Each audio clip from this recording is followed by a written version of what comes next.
Hey, all you cool cats and kittens, it's your favorite history teacher back at you again with another historical video. Today, we're going to continue on and finish the French Revolution. Or can you really consider it a revolution? Hey, let's get into it.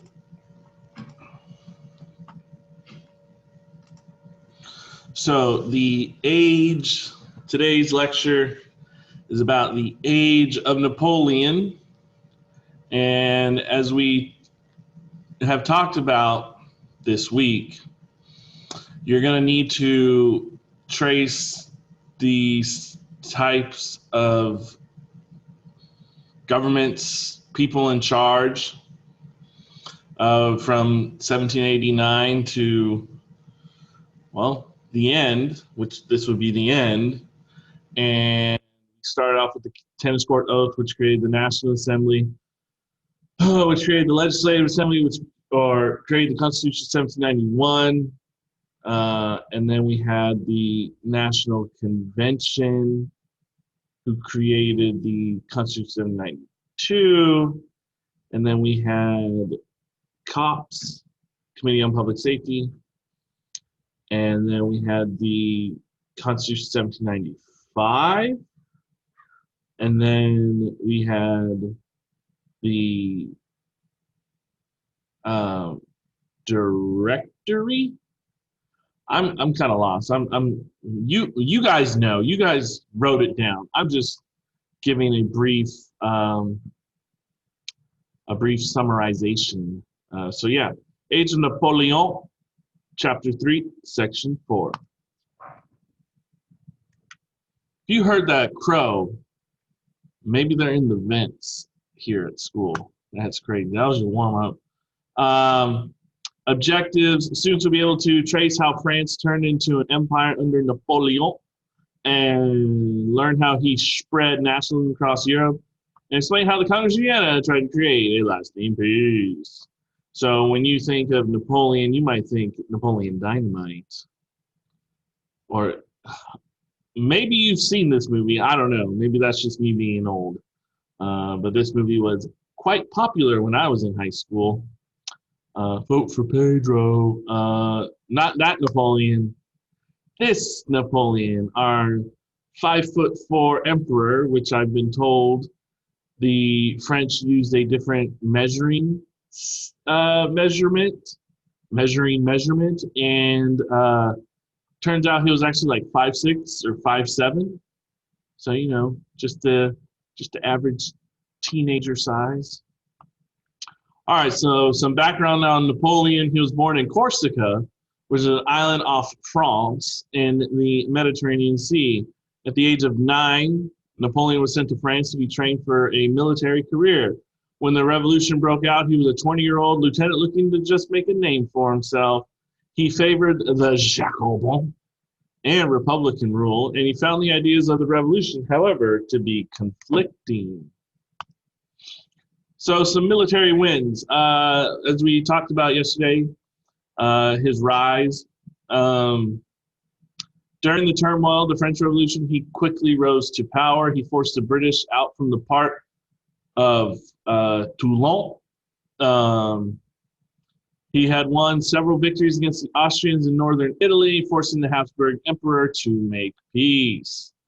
And he is going to lead an expedition to Egypt to disrupt British trade with India, because as we know, India is part of the British Empire, and an easy way to get goods from Britain instead of sailing all the way around Africa was to cut through the Mediterranean Sea and go through the Suez Canal, which the British owned, and the British also controlled Egypt, which is where the Suez Canal is, and that's what Napoleon tried to disrupt. But that proved to be disastrous. However, his losses weren't really publicized, because if you don't really want to publicize military losses to the public, you don't. It'll bring down confidence. It'll bring down support.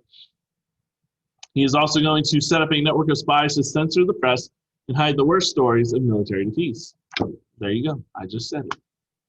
And his rise, if a short guy could rise.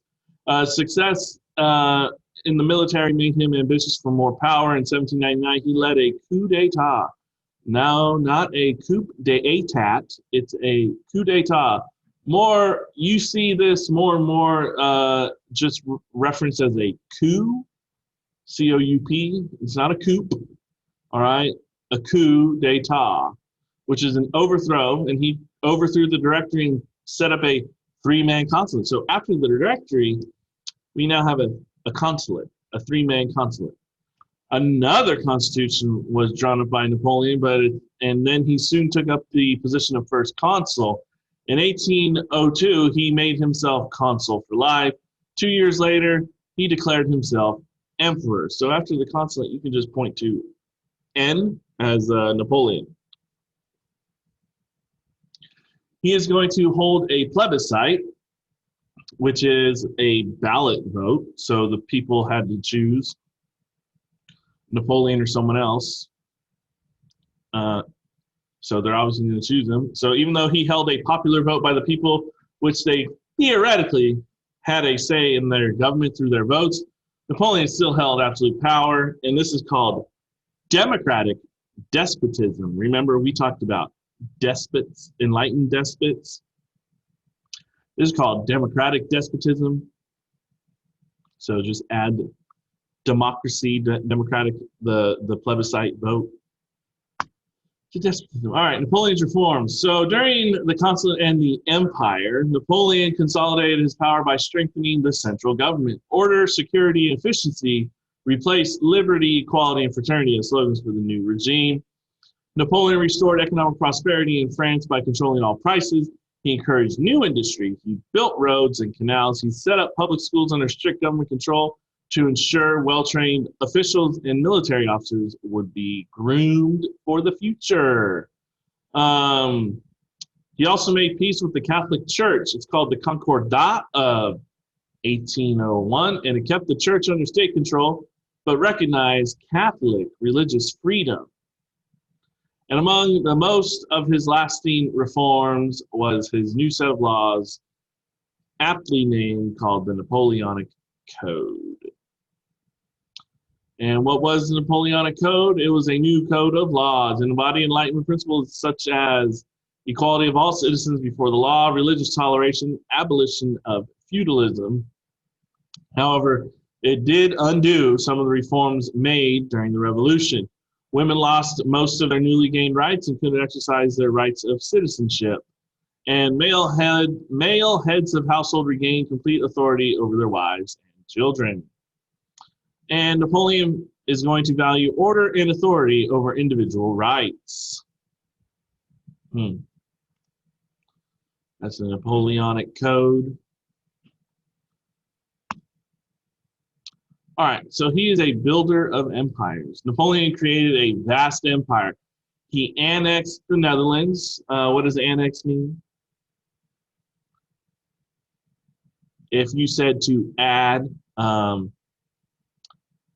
that's a good simplification of the definition. Annex, when I think of annex, I think of hungry, hungry hippos and the white pebbles you're trying to eat. And you're just trying to,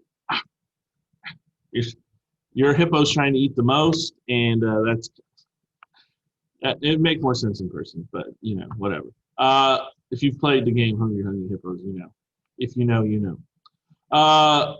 He annexed Belgium, parts of Italy, and Germany. He abolished the Holy Roman Empire and created a Confederation of the Rhine under French protection.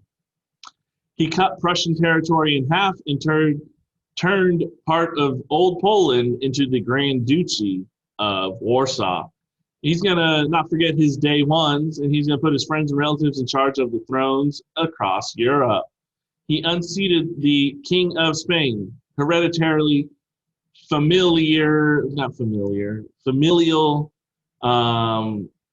King of Spain, and put his brother, Joseph, in charge. Joseph's going to come up in the next The next I can know in another lecture. TBD, to be seen. He forced military alliances from Madrid to Moscow, and rulers are going to reluctantly agree because they knew the prowess, the military acumen that Napoleon had, and they heard the stories of the French army under Napoleon crushing the Habsburgs, and they did not want that to their army. So they will reluctantly agree to whatever he is doing. So this is the French Empire in green. And you can kind of think of this light green as his annexed states, right? And then his frenemies, his friends, are in purple. So he kind of controlled all of Central, mostly Western Europe, even some North. And his enemies are going to be Great Britain, Ireland, Portugal, Russia, Sweden, and Sicily. Corsica, by the way, is right. Chion. Very close to France. All right, so Napoleon is extra. Test question. I'll let you know when it comes up. So England still remained out of Napoleon's grasp of his European empire, as we just saw. In 1805, Napoleon prepared for an all-out invasion of England. Let's get it straight. This guy wanted to conquer the world, people. He wanted to conquer the world. FYI, in 1803, was it 1803? 1803, he wanted to have an American presence, but knew he had to, fight off some people, fight off some wars, and the only way to pay for war is you got to spend money. So he sold the Louisiana Purchase to America, 1803. So we're in 1805. Just thought I'd let you know. England had a small army, but he relied on its sea power. We obviously know that. We have the Battle of Trafalgar. Say that, Trafalgar, not Trafalgar. Trafalgar. It was fought off the coast of Spain, and British Admiral Horatio Nelson crushed the French fleet. And now with the invasion out of the cards, he would wage economic warfare. He called it the continental system. Test question is, what were Napoleon's 3 failures? This is a failure because, hey, look, if you look ahead, it says failure. The continental system is a failure. Battle of Trafalgar. Yes, he lost the battle, but it is not a failure according to this teacher, which is testing you. So don't put it on your test. Thanks. Okay, good. What's the continental system? Well, the French, basically controlling all of Europe, closed off European ports to British goods. Britain responded with its own European blockade. But the continental system failed in the end because even though British exports declined in Europe, Britain's navy kept its vital trade routes to America and India. And trade restrictions created a scarcity of goods. Prices are going to go higher and higher, and that's going to create a resentment of French rule. Like saying, oh, if the French weren't in my country of Spain, goods would be cheaper and there wouldn't be a scarcity of goods because of the French. Stupid French. So this is our boy, Admiral Horatio Nelson, doing his best Gandalf impersonation. You shall not pass.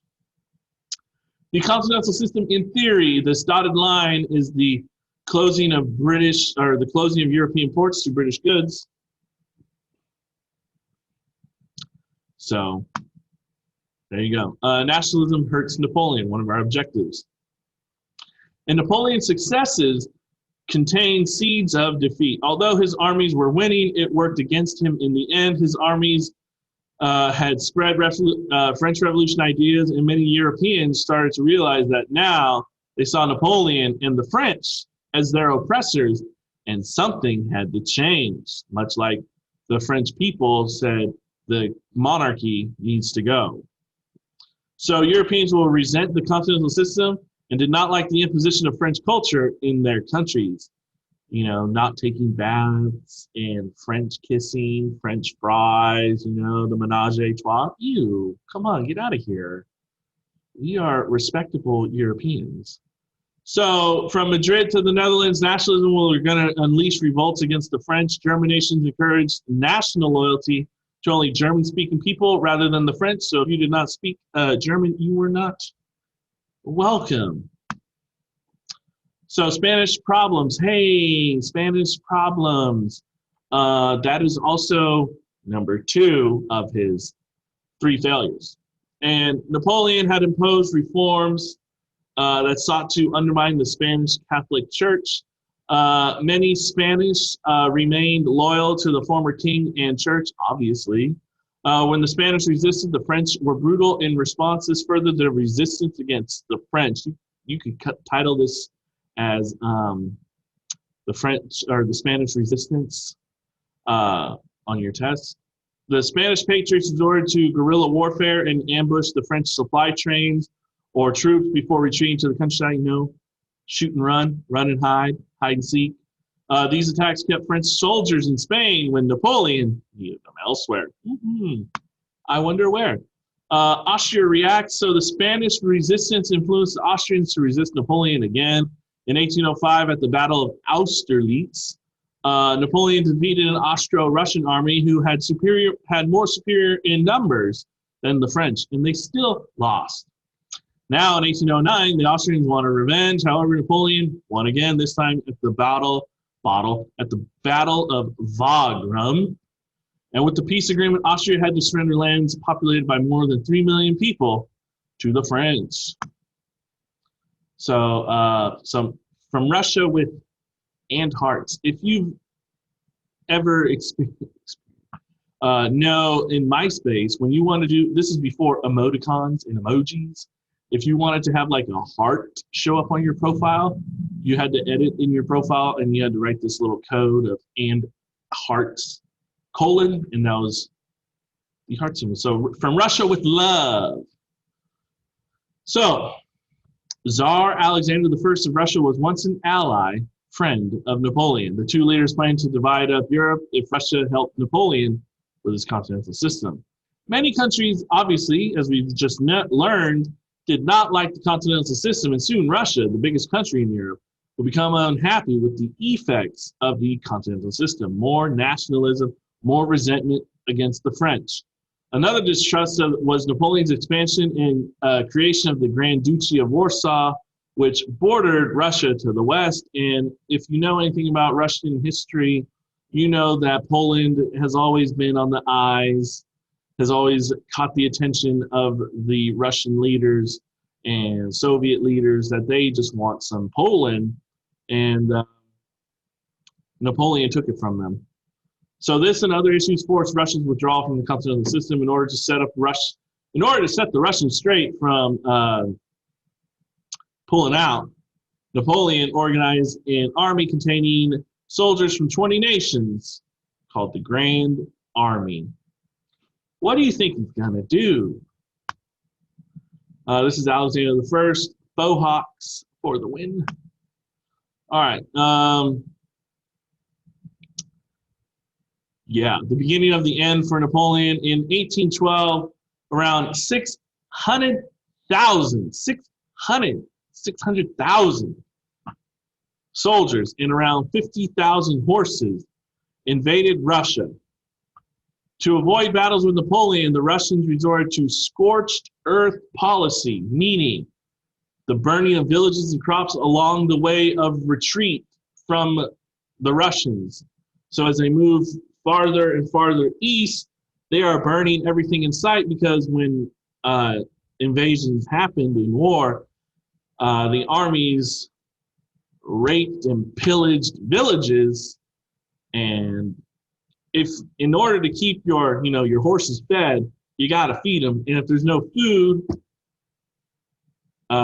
horses and humans, soldiers, will not survive. And then came winter, which Napoleon was unprepared, and soldiers are going to become hungry and cold. And if you know anything about Russia, it is a frigid Napoleon entered Moscow in September and then made the realization that he would not be able to feed his soldiers, so he turned tail in October. Too little, too late, my guy. Because back then, global warming wasn't a thing. So October is when it starts to get cold, and it got cold. The 1,000-mile retreat turned into a battle of survival as the Russian winter got worse and worse. Okay, this is before cars. This is before planes. This is before the steam engine. Okay, people walked or people rode a horse. And if you've walked, if you've hiked, Mission Peak, I'm not saying that that's 1,000 miles away, but try doing that in cold, frigid temperatures, starving. You might be wounded, so you're like taking extra long in the cold. It just adds on. It just adds on. Around 20,000 soldiers survived. So 20,000 out of the 600,000, that's 20 over 600, which is 2 out of 60, which is 1 out of 30. That's the percentage of people that survived. Doing math here. Many died, many others will desert. Not like they're eating dessert just because it's cold. They left. So Napoleon rushed home to raise another army, even though his reputation for success was shattered. So, this is a failure, the invasion of Russia. So you got continental system, you got the Spanish resistance, and you got invasion of Russia. So if you ever become a dictator of this country or another country, and you want to take over Russia, you want to put Vladimir Putin in his place, don't ever invade Russia during the winter. Please. It's been done over and over and over again as history keeps repeating itself and people keep failing. The end is near. So following his retreat, a new alliance formed between Russia, Britain, Austria, and Prussia, or as I like to call it, BRAP. In 1813, they defeated Napoleon at the Battle of Nations at Leipzig. The following year, Napoleon abdicated the throne, meaning he left, and he was exiled to the island of Elba. They recognized Louis XVIII, brother of Louis XVI, as new king of France. The transition did not go over smoothly. They wanted King Louis to accept the Napoleonic Code and land settlements made during the Revolution time, but many emigres came back hell-bent on revenge. Give me my privileges. I don't want to pay taxes. And an economic depression and fear of return from the old regime helped rekindle a loyalty to Napoleon. That's King Louis XVIII. We'll see him real soon. So the end, my friend. Napoleon fled the island of Elba and returned to France. Soldiers flocked to join him, kind of like Rocky running in the streets of Philadelphia. Citizens cheered his advance. Louis is going to flee, and he entered Paris March 1815. Upon hearing his return, his enemies reassembled their armies and said, he wants some. Let's go give him some. So on June 18th, 1850, these forces met in the battlefields of Belgium. It's called the Battle of Waterloo. The British forces under the Duke of Wellington and Prussian forces led by General Blücher crushed the French in a day-long battle. Napoleon was forced to abdicate again. This time, he was exiled to the island of St. Helena in the South Atlantic, and this time he would not returneth. Poor old Napoleon. This is not a failure, so don't put this on your test. Some people scramble and say, oh, he lost the battle. That's a failure. No. Okay, so some context. This is Elba, and to put it more in context, Corsica is right here where he was born. So he probably fled to Corsica, got some homies, and then this is France right here. So, a hop, skip, and a jump. Don't call it a comeback. Napoleon entering. You see the tricolor flag. This is a painting from the Battle of Waterloo. Google it. And then this is St. Helena, a small, real small island, if you Google it. And this is France. So this is Corsica right here. This is France. And he is all the way down here. He ain't coming back. So the legacy of Napoleon. The impact Napoleon left on France and the rest of Europe is quite impressive. Napoleonic Code consolidated many changes of the revolution, bringing it all together, synthesizing it. France under Napoleon was a centralized state with a constitution. Elections were held with expanded, though limited, suffrage. Many more citizens had the rights to property and access to education than under the old regime. Napoleon's conquest spread the idea of revolution and sparked nationalist feelings across Europe. Remember, nationalism is a love for one's country, pride in one's country. So you have the Congress of Vienna. So after the Battle of Waterloo, heads of state met again to discuss the future of Europe. The Congress of Vienna met for 10 months, and much of the work was left for the big three: Prince Clemens von Metternich of Austria, Tsar Alexander I of Russia, and Lord Robert Castlereagh, and I believe that's in England.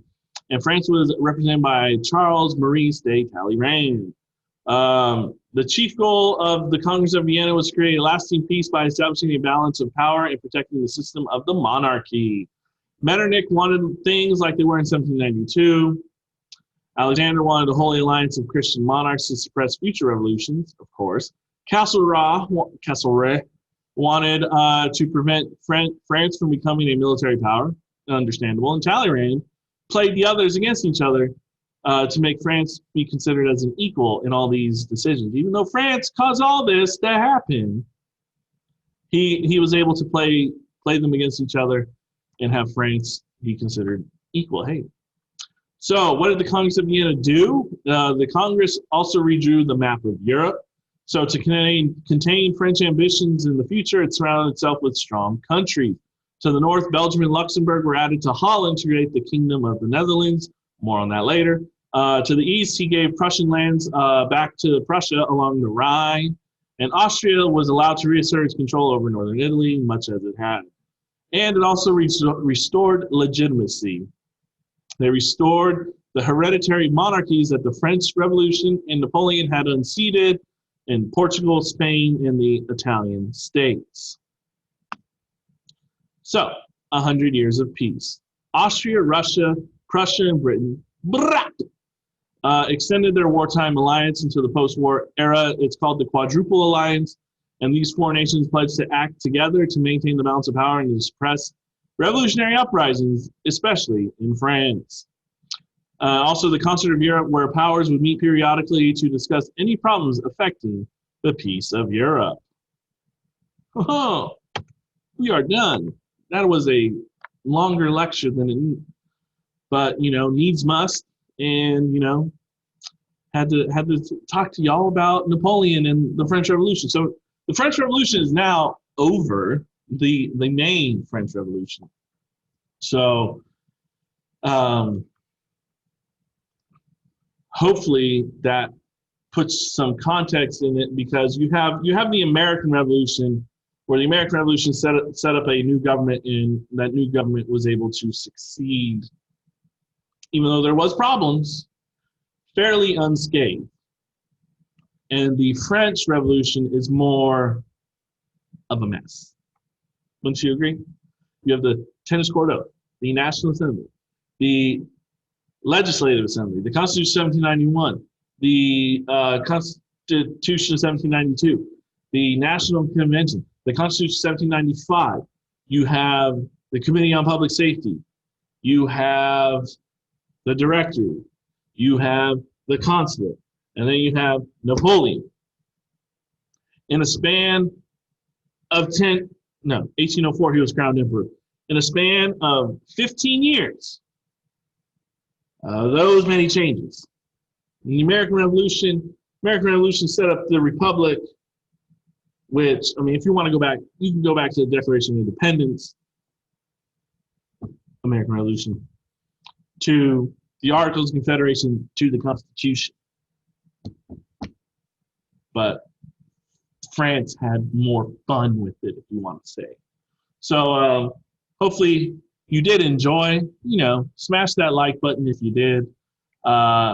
Your homework is page 136, 3 through 5. And yeah, hopefully you did enjoy. As always, stay safe, wash your hands. Peace.